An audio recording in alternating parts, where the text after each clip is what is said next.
They live near chemical plants that, in fact, pollute, chemical plants and oil plants and refineries that pollute. I used to live near that when I was growing up in Claymont, Delaware.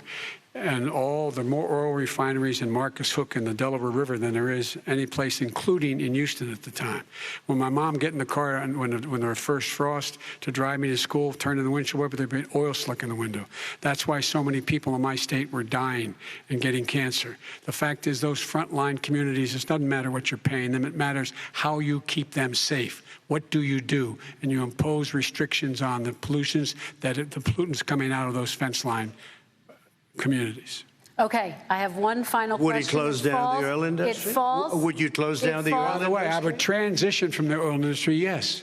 Oh, I will that's transition. a big statement. It is a big statement. That's a because big statement. I would stop. Why would you do that? Because the oil industry pollutes significantly. Oh, I see. And here's the deal. But that's you a can't big do statement. That. Well, if you let me finish the statement, because it has to be replaced by renewable energy over time.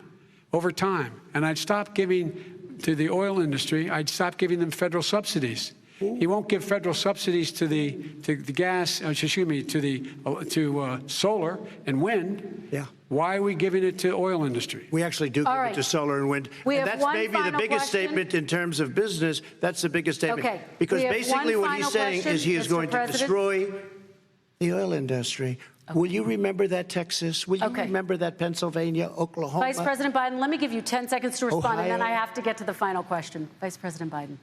He takes everything out of context, but the point is, look, we have to move toward a net zero emissions. The first place to do that by the year 2035 is in energy production, by 2050 totally.